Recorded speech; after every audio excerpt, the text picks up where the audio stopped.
Bonjour, je vous présente aujourd'hui l'analyse technique de Orange tradable à partir de la plateforme de CMC Markets.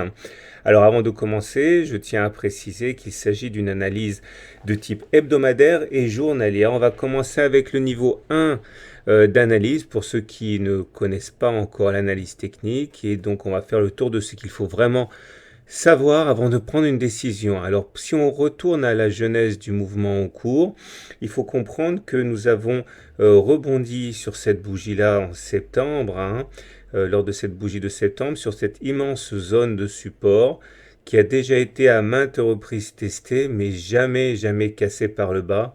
Il était donc légitime de s'attendre à un rebond technique sur cette zone, et c'est ce à quoi nous assistons pour l'instant. Maintenant, si on essaie de savoir où en est la tendance de moyen terme sur Orange, il faut bien comprendre que les choses s'améliorent, mais ne sont pas encore complètement favorables au haussier. Tout d'abord, la théorie de Dow montre que si on prend ce graphe, toujours en unité de temps hebdomadaire, eh bien on voit que les pics sont descendants et que les creux sont descendants aussi.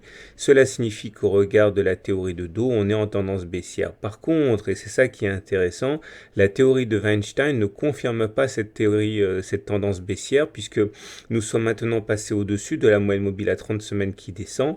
Or, quand on est au-dessus d'une moyenne mobile à 30 semaines qui descend, on est en tendance neutre. Quand on est au-dessus d'une moyenne mobile à 30 semaines qui monte, on est en tendance haussière. Quand on est en dessous d'une moyenne mobile à 30 semaines qui descend, on est en tendance baissière. Là, on croise en fait les deux critères et donc on est en tendance neutre. Si on arrivait à rester suffisamment au-dessus de la moyenne mobile à 30 semaines pour qu'elle devienne montante, eh bien on basculerait en tendance haussière. Mais vous l'aurez compris, pour l'instant, c'est un léger mieux, puisque alors que les deux théories étaient en tendance baissière il y a encore peu, maintenant une est baissière et l'autre est neutre. Toujours pour les débutants, il faudra donc garder à l'esprit que nous avons des supports et des résistances de référence.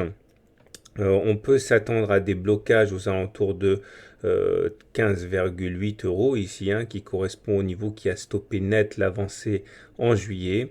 Et de la même manière, on pourra compter sur du support si on devait s'approcher de 12,8 euros. Donc, tant qu'on ne casse pas les 15,8 ni les 12,8, on peut s'attendre à des oscillations dans cette figure. Par contre, une accélération haussière serait attendue en cas de cassure des 15,8 et une accélération baissière en cas de cassure des 12,8 euros. Maintenant, on va passer à un niveau d'analyse un petit peu plus pointu pour ceux qui connaissent un petit peu l'analyse technique, avec une analyse chartiste et une analyse des indicateurs techniques. Alors, de manière purement graphique, chartiste, on voit que les cours, attention, on est en unité journalière. Chaque bougie correspond à une journée de cotation. On voit que nous sommes en train d'évoluer à l'intérieur d'un biseau d'élargissement descendant, ou une figure d'élargissement descendante, géante.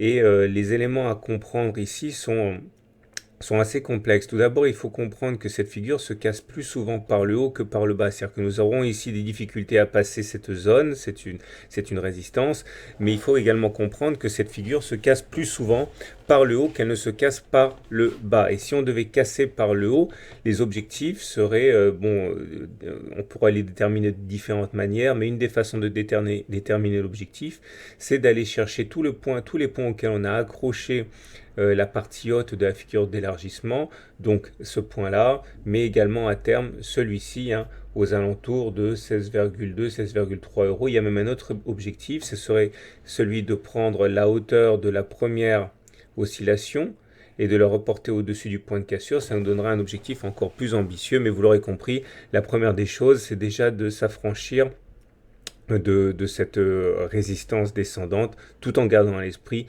que ces figures se cassent plus souvent par le haut que par le bas. Alors, on remarquera également que d'un point de vue purement chartiste, la séance d'aujourd'hui est très intéressante parce qu'elle a dessiné un gap. Un gap, ça veut dire qu'il n'y a pas de cotation entre les plus bas de la séance du jour pour l'instant, mais la séance n'est pas terminée, et les plus hauts de la séance de la veille. Ça s'appelle un gap, et c'est un signal de force. Enfin, un dernier élément graphique. Si on prend les pointillés verts, on voit que nous sommes sorti d'un triangle ascendant droit. Le triangle ascendant droit se casse plus souvent par le haut que par le bas et donne pour objectif la hauteur de la dernière oscillation complète reportée au-dessus du point de cassure, et on retrouve les mêmes objectifs que précédemment, à savoir les 16,3 qui correspondent en fait au plus haut de la figure précédente. Donc il y a un recoupement assez intéressant. On comprend donc tout l'enjeu qu'il y a à passer cette résistance qui libérerait des potentiels aussi assez importants. Alors, maintenant on enchaîne avec les indicateurs techniques pour voir effectivement que tout se passe bien pour l'instant pour Orange. Le MACD ici est au-dessus de son signal, ça délivre un signal haussier qui est apparu ici, donc avec pas mal de succès. Le stochastique est dans sa zone de surachat, c'est une zone où il est très dangereux de vendre à découvert une action, et le momentum est en territoire positif, ce qui veut dire que la pression est haussière. Donc mettez ça sur vos graphes et soyez alertés des phénomènes inverses, à savoir si le MACD devait passer en dessous de son signal, ou si le momentum devait basculer négatif. On voit que généralement ça occasionne des baisses assez importantes. On va terminer avec l'Ishimoku pour le niveau 3 d'analyse technique, et là aussi on voit que la situation est encourageante. Ça c'est le nuage, c'est la zone qui est un petit peu plus sombre que les autres. Lorsque l'on passe au-dessus du nuage, on a droit généralement à une impulsion haussière. Il faut que ce soit validé par une deuxième clôture.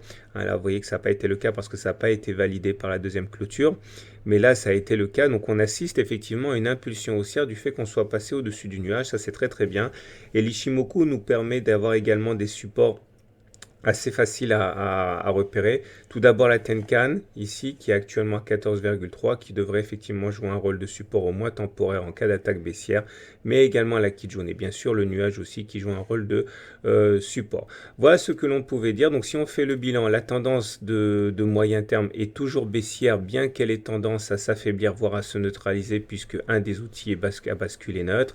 En tendance de court terme, on est aussi à court terme. On semble se diriger vers les 15,3 euros, c'est-à-dire le haut de la figure d'élargissement descendante, voire les 15,8 si on arrive à casser ça.